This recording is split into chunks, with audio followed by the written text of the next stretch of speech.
The Fan.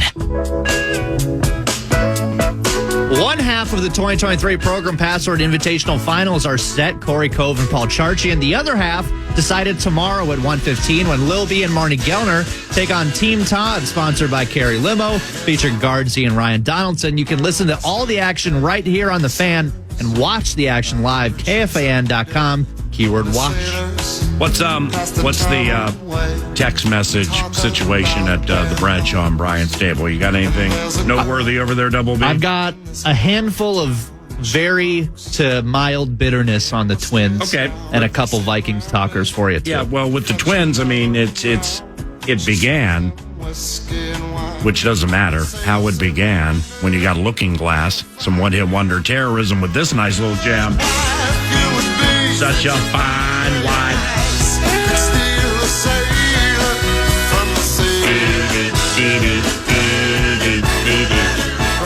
So, Robbie Rosenhaus from AM 1130 KTLK produces Justice in the Morning. Great tune, Looking Glass. Yes, it's very good. Yeah. Double B, you know Robbie quite well. I do. And Robbie and I have known each other for at least 2 decades. I think it'd be right around 20 years from the time he went to the University of Minnesota. Met me at some type of appearance and really loves the Vikings and has this cool New York accent, just the whole thing. And Robbie and I have been friends, you know, from the time he went to Northern California and was executing his toil with Greg Papa, Elite Vox at the game, correct? Yes. And then in Atlanta at a game of a different shade with quarter-century friend of mine, Rick Kamla. Yes. Happened to be at that station. So, I mean, like, I got this 7 degrees of common threads that have just been beautiful. But one of them is the game of horse racing.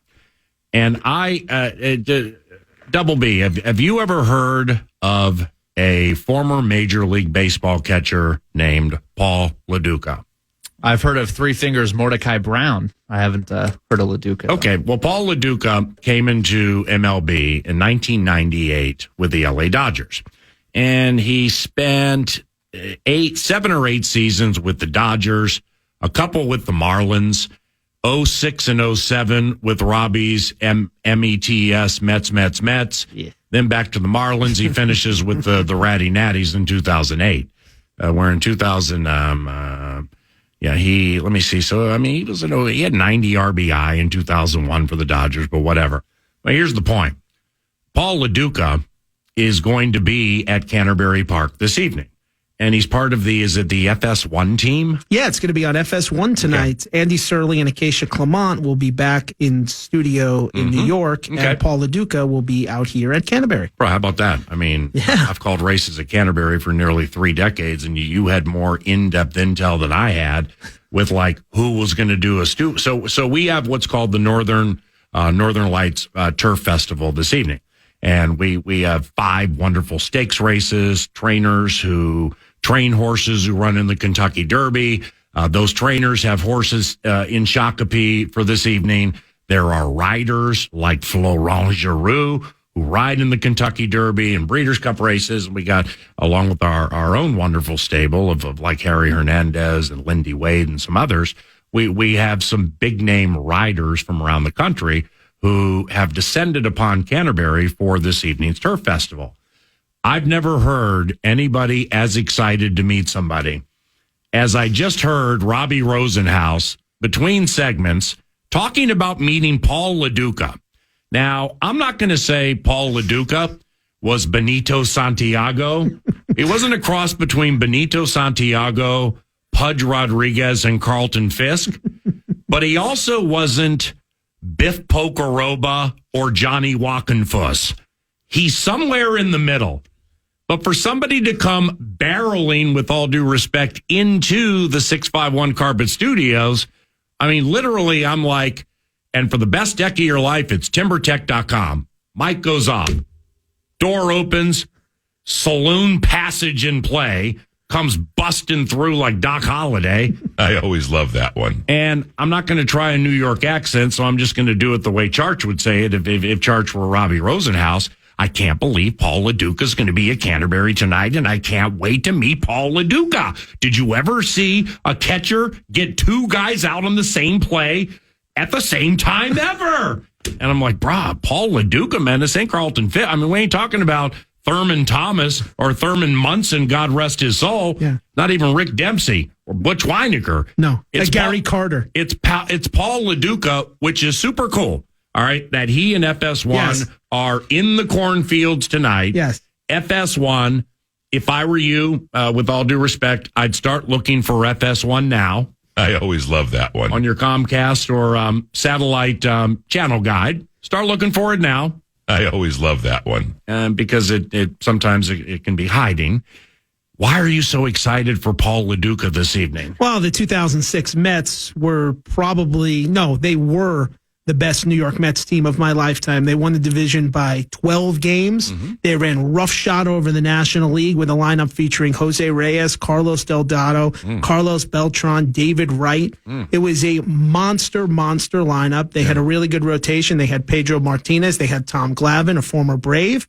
And they just didn't get it done in Game 7 at home against the St. Louis Cardinals and Albert Pujols. An 81-win St. Louis Cardinals team won the World Series that year when the Mets were the best team in baseball all year. Yeah. They did not get the job done in Game 7, and it was just very, very disappointing. I was there for a lot of that postseason, and it was just devastating because they really were the best team. Okay, and that was one of LaDuca's best seasons. Correct. Well, he had 318. His on-base percentage was 355. He was awesome that year. Yeah, don't at me. I'm a techie. I'm an analytical techie when it comes to FIP and WHIP and batting average with balls in play.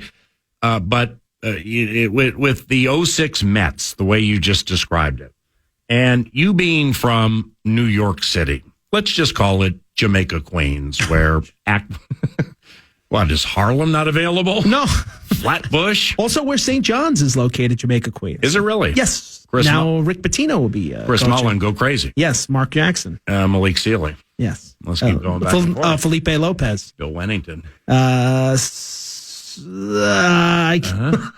No! 2. Yeah. Box. Lou Carnesecca. Omar Cook. Lou Carnesecca.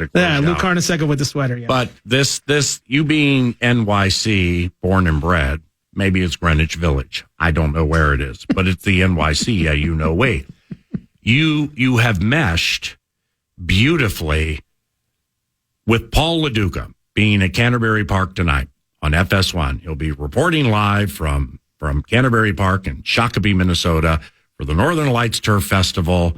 And I'm Paul LaDuca. Back to you, Andy. Back to you, Acacia, on FS1 when we all find it.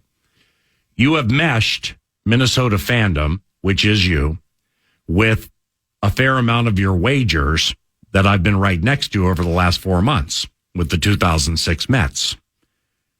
Ain't no stopping us now. Hype machine full blast. LaDuca, David Wright, Glavine, throwing it back to the Smoltz Avery days. Oh, right at the wire, we got caught. Yeah. Right at the wire. Just like if you got 40 to win on a 10-1 shot, it's winning by 3 with 10 yards to go. And here comes Double B. Boom. Slaps a dirty-ass nose on you at the wire. He got clipped. Or as Minnesota sports would go, I mean, at least used to go. Even it doesn't go this way anymore. I mean, I find myself almost pining for the days where we got close and lost, as opposed to just barely made it in and lost. Right. Well, that's kind of the whole LaDuca story here. You know what I mean? Mm-hmm. Got close but lost.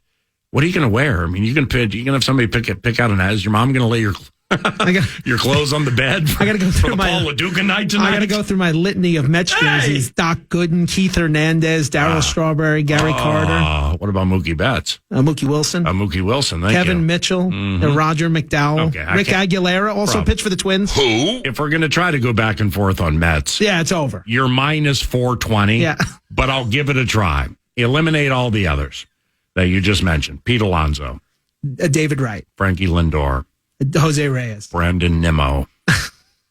Oh, we're going just current Mets this year. It can be old school, whatever you want. Okay. Wally Whitehurst. David Cohn. Jeff Innes. Wally Blackman. Backman. Sid Fernandez. Backman, I'm in. That's okay. Okay, it still counts? Yes. Harold Hecuba. Kevin Elster. Waswa Sirwanga. Matt Lawton traded for Rick Reed. Yeah, Paul LaDuca, you beat me. You coming to the racetrack tonight? Yeah, it should be a lot of fun. Turf Festival. No, I got to stay away. Well, wait, are you hanging out in the press box a little bit? Perhaps. Oh, that'll be okay. Okay. The con! Jeez. All right. Love you. Love you. We'll be right. Listen to the Fan. Saturday Night Live is headed to the State Theater June 22nd. That's tomorrow. And the Fan has your shot at a pair of tickets to the show. KFAN.com, keyword contest for your chance to win. Hey. Oh, Michael. Where did you come from, baby? And oh, won't you take me down? Baby. You wanted to hit that Covenant cleanup thing where Nordo sings? If you can find it, Mouse just put me on It's one. a covenant cleanup. We say stupid things all of the time. Covenant cleanup, according to you, an unforgivable crime. Covenant cleanup, sponsored by nobody. Yeah, the Covenant cleanup provided by nobody. Yours truly called it the Northern Lights Turf Festival. It's Northern Stars. Northern Stars Turf Festival. 5 o'clock, CBY. Brad Cox, Florent Giroux, Mike Maker, and Hey to Mousse. CanterburyPark.com for information. Let me get a little Michael for a second so I can get organized. Covenant cleanup there. Thank you, Moosey.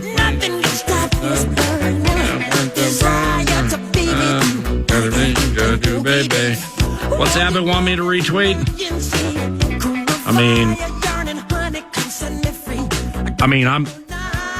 I don't mind doing KFAN or at KFAN 1003 a solid and like retweeting stuff, to help the station's Twitter gain followers. I always love that one. Yeah, I want to love you, PYT.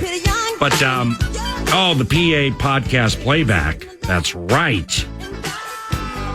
10K, did the 10K guys do it this last weekend? Would you have any idea? They have their own kind of bit separate to that. I believe there's this, the hockey guys got it last week. Oh. The hockey guys. Yep. The hockey guys are to TikTok what Harold Melvin was to Harold Melvin in the Blue Notes. Where is this thing? Oh, here we go. Still accepting entries for PA on the Mic podcast playback for this Saturday. Send us your submissions, and if your podcast is the winner, it will, quote, actually be a radio show, end quote. Yeah, I wrote about this bit last week, man. This thing's super cool. So I'm going to retweet it right now if anybody's interested. At PA on the Mic, at KFAN 1003. And the way I put it last week, man, which I'm sure, makes people like, it makes Sheikh Mohammed bin Rashid Al Maktoum, or That's a Lot of G's, or the big G at the top, Mr. Alexander, or Kevin Sports from out LA way, who runs sports. I mean, what a cool job this is, man. It's I can't remember his last name now, but it doesn't matter. I know his first name. It is to what's your job? I run sports for the iHeartRadio family. Damn, that's a pretty cool job. So all these people, everybody I just mentioned, the podcast playback for Saturday, and an opportunity for you doing your podcast and like sending it in. You can go to KFAN.com, Paul Allen Show page also to get information on this. I mean, seriously, like I said, Sheikh Mohammed bin Rashid Al Maktoum, that's a lot of G's, boss and bigger boss. They all have to love this because it's a chip, chair, and chance to find talent.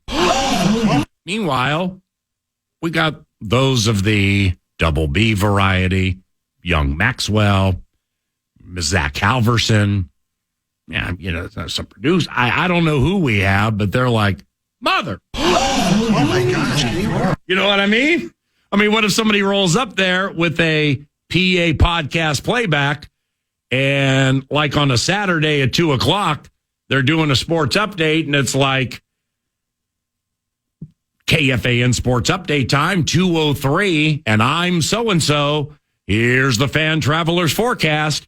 In Amsterdam, it's 69 and smoky. I always love that one. Now let's get to the wood that is hard, and we'll talk about the Timberwolves. Ooh, Wimbledon. Wimbledon's taking place. Fuzzy balls. I always love that one. Or they just like come in and steal the show. What's everybody around here going to think about that? If somebody comes in here with a podcast and steals the show. See, the boss is going to dig it because it's like Red McCombs, God rest his soul, former owner of the Minnesota Vikings. I've started doing speaking engagements, and we call it Word's Eye View, but that's like from a promotional standpoint, because I respect the Minnesota Vikings, specifically an individual who's like, well, if you want to call it skull stories, we're really attached to the word skull and that whole thing. So I acquiesced and quite honestly didn't feel like arguing. So we call it Word's Eye View. But then when I get to the places and I speak to the people, man, it's all up and down skull stories. And I share stories from my 21 years of calling Vikings football. And they're quite frequently are stories that I have not shared on the radio. Well, one of them, I don't think I went really down the road on it, but it reminds me of this. It's a boss's way of less than passive aggressively pushing the totality of the team to perform. And that's what the podcast to broadcast potentially could be. You know what I'm saying? You know what I'm saying over there? I ain't talking about you, but I'm just talking about the theory. You know what I mean? Now, Red McCombs, when in my first year, calling Minnesota Vikings football is the first play-by-play job I have had at any level. I never called high school sports, college sports. I didn't go town to town, up and down the dial, calling football games or anything. I auditioned, and God had me win. And here we are, 21 years later. But in the early stages, I can be emotional now. I can be raw now. I don't know about raw, but I can be emotional and, just kind of let the atmosphere of the game overtake me, positively or negatively. Well, when I first started and when I called my very first regular season game at Champaign, Illinois, year of our Lord, 2002, they were redoing Soldier Field. It was a renovation. So therefore, we had to play Mr. Bubble Screen, Jim Miller, and the Chicago Bears, where the Fighting Illini play. So we're down in Champaign, man. It's 105 degrees. Heat index made it like 120. And in patented Minnesota Vikings fashion, not only did we lose, we lost in overtime, and we lost to, I believe, which means it was close, but we couldn't get over the hump. But I believe he was a rookie, David Terrell from the University of Michigan. He caught a pass back center of the end zone to win the game for the Chicago Bears. So now, during the course of that first year, and at the end of the 2002, I had a couple of vice presidents who are no longer with the team, Messrs. LaCroix and Kelly. This is the week up to the 2003 opener. We're speaking of renovations. Lambeau Field had been renovated, and we were going to roll into Lambeau for the first game of the season. And we did, and whooped that ass. Favre threw maybe 4 interceptions. Corey Chavis had at least 1. We had a running back named John Avery who kind of stole the show that day. And they're, for your favorite team, since this is PA and Green Bay, well, they're all excited and fired up, and you got the new upper level and everything. And I love Lambeau Field, man. It's football Americana. Every single trip to Lambeau Field is a W. Ain't no doubt about it. But they're excited for the renovation, and they got the Donald Driver dagger, and they got Brett Favre, and, they got Bernardo Harris and whomever else rushing. And that was shortly after they drafted all those corners to combat Moss, Mike McKenzie, Anton Edwards. There was another L in there, and they just couldn't slow Moss. And we killed him. So that was really cool, that first game, 03. But the week up to the game, man, I was called by a couple of vice presidents being like, Red didn't think you improved at all in your 2002 season. All right. And this is 5 days in front of the season. I mean, which is really, really what you really want to hear into your second season. And I'm not going to say whether I improved or whether I didn't improve in 2002, but it was all new to me, man, because it's my first play-by-play job at any level. So that was Red. Now, 2003, we play that season. And that season ends with McCown, Poole, no. The Cardinals have knocked the Vikings out of the playoffs. I had intel that once that individual call started to people around the country caught wind of it, that Red didn't like it. And again, God rest his soul, man. I ain't running down. I'm not running down Red. I've told this story in passing just a little bit before. Ain't nobody running down Red. But same kind of meeting took place between 03 and 04. So see, Red, he kind of had me and some others in other departments shaking in the metaphorical coal hans a little bit into each season. And that was a mechanism Red would use to get the very best out of all of his employees. Now, when it comes to like needing a middle linebacker, as Pete Bursich, who was the linebackers coach at the time, would tell you, if you needed a middle linebacker and Red owned the team, well, you can go ahead and cross off the top 10 names. I always love that one. Just started at number 11.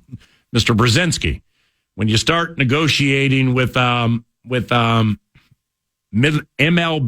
11, you probably can start the conversation with like rolls of quarters or nickels and dimes. I always love that one. Because that's just how it operated. But Red had a way of keeping people on edge, whether you think that's a good way to manage, a good way to boss, or not a good way to manage or not a good way to boss. But that's kind of how I see this podcast playback right here, though. So you're saying if someone really knocks out of the park, not him in the hot seat, but maybe the stoves turn on a little bit. I can't say that.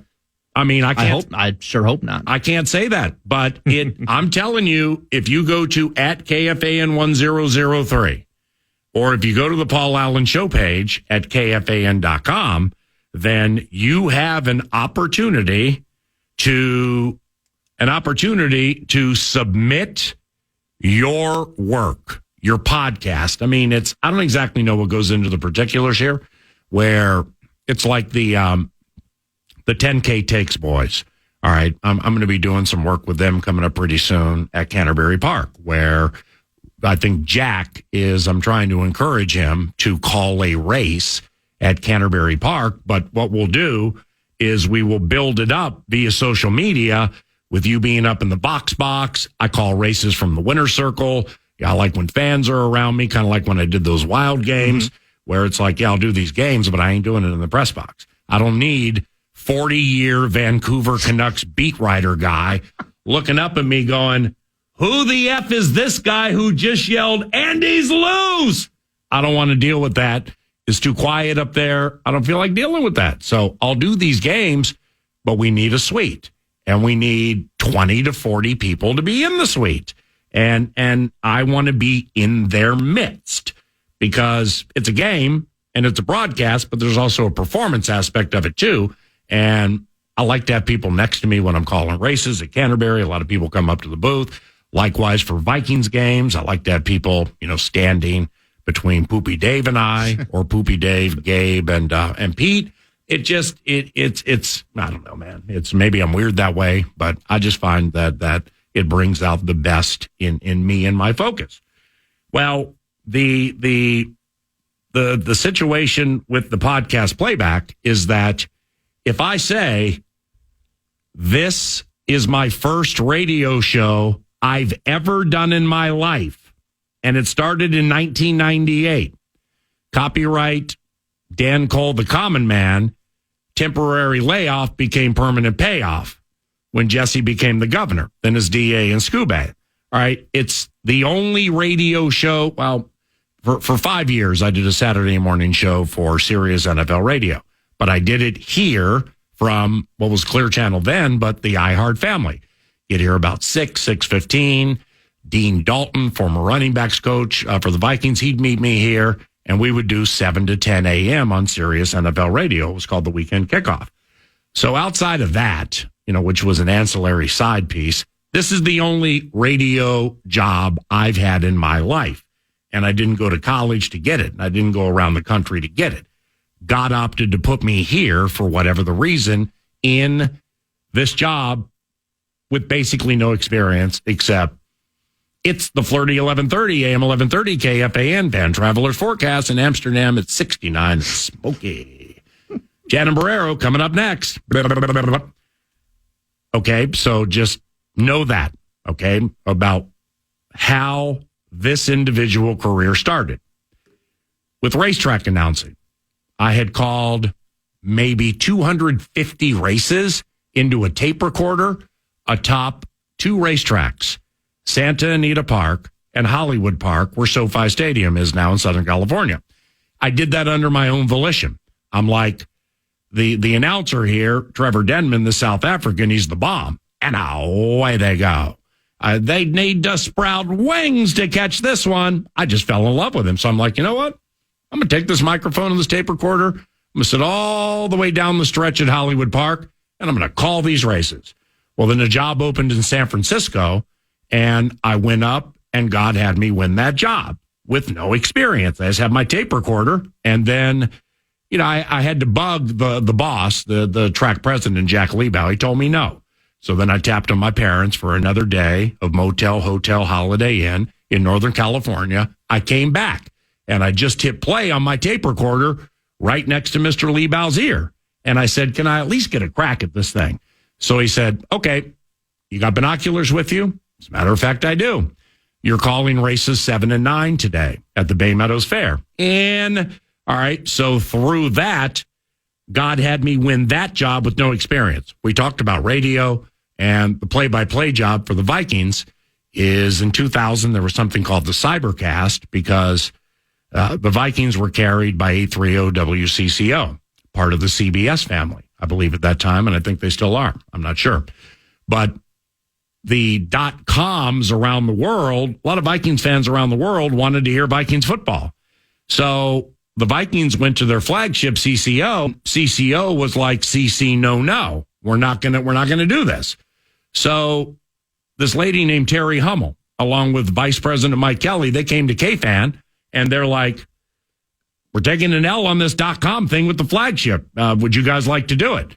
So Bossberg, Greg Swedberg, when we were in Bloomington on Xerxes, he came into what we called the bullpen, the ante room, about 5 of us there, like Hartman, Barrero, Common, me, Dubé, Abbott, maybe about 7, and said, this has happened. Would anybody like to do play-by-play? And I'd never done it. Put my hand up, said, I would. Okay, so got into it there, where did a couple of games at Metrodome with Greg Swedberg, then did the rest of the season with the superstar Mike Morris for Vikings.com, which just had started.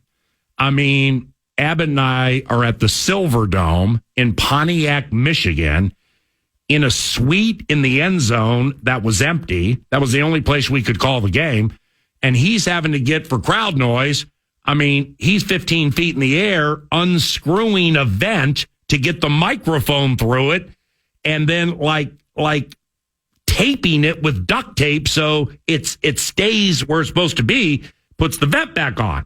So that's what we went through to call games. We would go back to Bloomington. Vikings were playing the New England Patriots at Foxborough. All right. Well, we learned from Foxborough there was no place to call the game. So therefore, I would do them off TV. So I probably called about 5, 6, or 7 off TV. I mean, just made a zillion mistakes, but needed that moment to recognize, A, what I truly wanted to do, and B, how blessed I was to be at AM 1130 KFAN and have them open these doors for me. With the podcast playback, I just want those of you who just listened to the 5 minutes of how God was gracious enough to overlook a lot of things, including no official training, no schooling, not from this part of the country, and put me in all these jobs. And it's something for which I give thanks frequently. But with a podcast playback, you send it in, and the only way to have your chip and find your chair and get your chance is to do that. Send in your podcast. Shoot, start a podcast.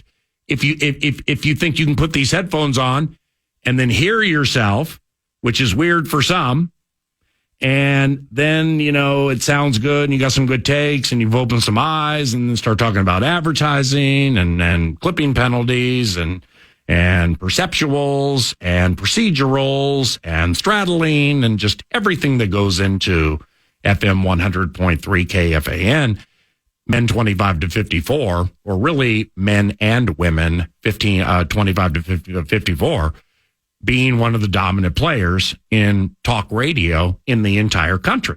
A lot goes into it, more so than pushing on and saying, why does the baseball team keep getting blown out? Well, that opportunity is right in front of everybody. You go to KFAN.com, Paul Allen Show page, or at KFAN 1003, Legret, and submit your podcast to become a broadcast.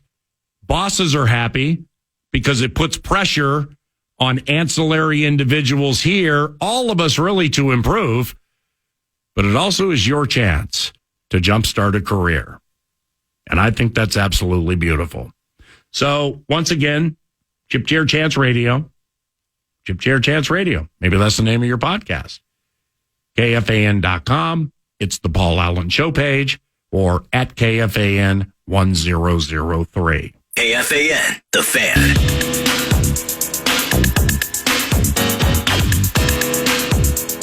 In the business, we call this News du Nord, and is provided by the casino at Canterbury Park, 24/7. Sips and Chips, copyright Matt Producer. 5 o'clock, and they're racing in the Northern Stars Turf Festival this evening. Big day of racing, big night of racing at Canterbury. So if you're looking for something to do, head down Shakopee Way.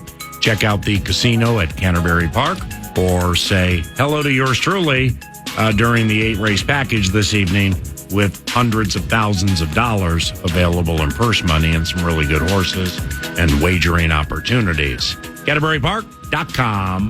Number 1. Well, we opened the show with it. The Fan has learned the Twins lost again yesterday to the Red Sox, this time 10-4.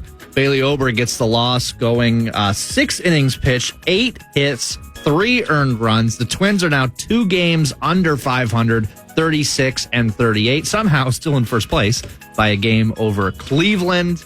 The Red Sox go and the Twins go again today. Sonny Gray on the mound for your Twinkies. Yeah, the Sox, they're mashing, and they came into the series where they started to hit decently. How about this? I mean, it's en vogue to say American League Central, worst division in baseball. Very difficult to argue when the first place team is 36-38, a game ahead of a 34-38. I mean, the Tigers are in third. I mean, if you're in a division where the Detroit Tigers are in third place, then your division is really, really bad. But just to put it in perspective, the Red Sox are in last in the American League East, and they've had to win 6 consecutive games to get their record to 39-35. So the last place team in the East is 4 games over 500. And the first place team in the American League Central is 2 games below 500. The Kansas City L's at the bottom. I mean, they're 20-53. But I was thinking about writing this thing out for a second until we just kept getting our aortas smashed. It's like the American League Central is the worst division in baseball, but the National League Central, I mean, Cincinnati is hearkening to the Big Red Machine days. They got this cat named Spencer Steer, and then another cat, I think his name's Jake Fraley. They just have some anonymous, really, really good hitters for that team. They're in first place. In your face, Milwaukee second. Sorry, Sickman. And then the Cubs are 35-38. They're in third, 3.5 out of first. You put them in our division, be like the 27 Yankees. Then you got Pittsburgh second last, St. Louis 31-43. And they've won 4 in a row to get to that record. The point here being, is that the central intelligence in the senior and or junior circuits, I mean, it's diseased up and down, except for Cincinnati. Cincinnati, they could ball a little bit. But anyway. Number 2. Well, the NFL is trying to teach rookies about gambling, maybe related to some Motor City Kitty related terrorism. All rookies will now be required to attend mandatory education sessions where the officials will go over the 6 key rules of the gambling policy, which are 1, don't bet on the NFL. 2, don't gamble at your team facility while traveling for a road game or staying at a team hotel. 3, don't have someone bet for you. 4, don't share team, quote, inside information.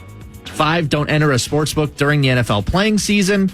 And 6, don't play daily fantasy football. Is it sad that we've gotten to this point where we have to have classes to not gamble on the sport you're playing? Well, no, because it's I mean, they're from Calvin Ridley through Jamison Williams. I mean, you just, there have been people who are working for teams who undoubtedly have gotten too lazy with situations, and teams don't want to deal with it.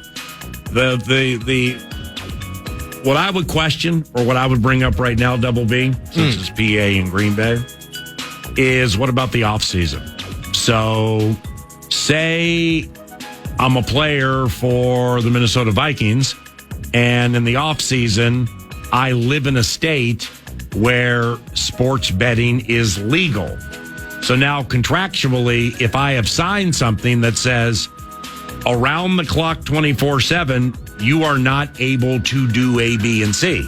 Well, then you got to follow A, B, and C. But I was just surprised that like or like with injured players. Injured players, that'd be the Ridley bit.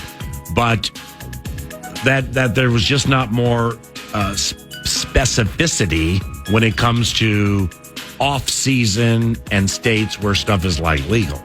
And then, so now you got this. So I guess pot, weed, I mean, kind green, purple hairs, all that stuff you and Max taught me. It just doesn't matter anymore, right? I mean, because it used to be like with performance-enhancing drugs, all right, that's one thing. But when it comes to the hooch requires some fire. If you live in a state where that's legal, that just doesn't matter. I mean, you can go ahead and go Cheech and Chong on every single day, smoke an ounce in a week with Snoop, as long as it's out of your system by the time you get back for the training camp test. I guess that's okay. So as long as you are not placing a bet on a WNBA game in July when you're not at the facility and you live in a state and you pay taxes in a state where it's legal, we're going to bust that ass if you do that. But if you want to smoke an ounce of kind green with purple hairs with Snoop all of July, we don't care about your lungs. we don't care about, your memory or your brain or anything. It's just whatever. It's all good. Number 3. Now, this broke yesterday in Vikings news, but you weren't here yesterday, and I've already gotten text asking for your response to this, so I feel like it's fair.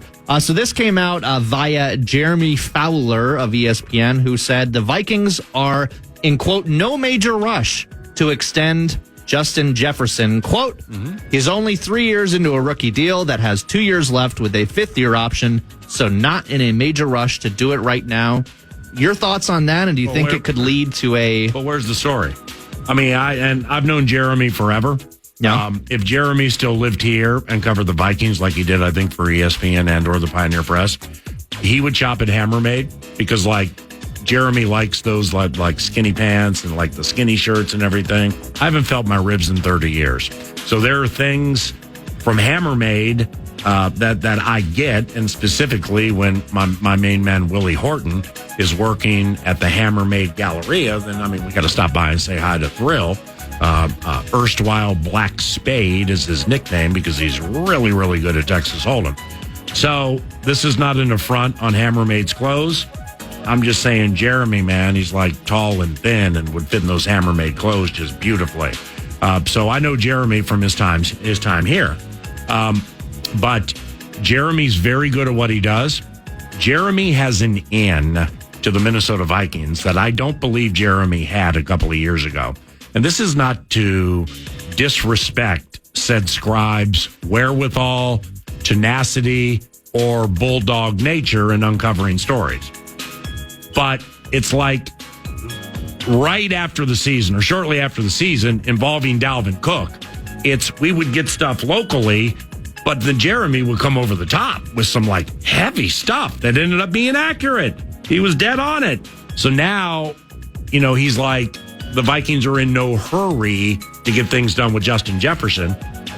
I agree with him, but it's like if I'm in Florio's purple purgatory, and that's about the only place purgatory exists, but when it comes to the purpose of the purple conversation, if I'm living in that make-believe thing, I ain't tripping on Jefferson's deal. Like, the level of trippability can be there on multiple levels for multiple reasons. Menominee, Smack, Buffy, Dubes, multiple reasons. But getting Justin signed right now, yeah, I ain't tripping on that. So, I mean, you said some rubes wrote to the 64686 wondering what the announcer's opinion would be on this. I don't have one, because why should I trip out on a deal for somebody that could be the biggest in the history of the NFL now, when I know there are about 4 or 5 things that have to come together via the dots of first down divinity for this team to win 10 games? I mean, we won 13 last year. I'm thinking 10-ish, 11-ish, something like that, compete for the division, but I ain't sure. Off my next string of vocal maintenance days, I'm sure I'll come back with an answer. But nevertheless, I ain't tripping on it. Justin ain't tripping on it. Like when Justin was gone and not at the optionals, there was nothing from the inside that was an indicator that, it's like Justin's not happy. Justin doesn't want to be here. Justin's lazy. Justin's this. No, he ain't Stephon Diggs, okay? I mean, Steph is incapable of professional happiness, as now the Buffalo Bills are learning what the Vikings learned years ago. So I ain't tripping on it. I don't know about that. News du Nord, courtesy of the casino at Canterbury Park, where the people come to play. Canterbury Park, where it's summer every day. Horses sing. 5 o'clock tonight, CanterburyPark.com. Let's do a covenant catch-up with Pronger with a ponytail, because there's a music piece that's kind of like the local A topic, and I want to get into it. Pronger around the corner on KFAN.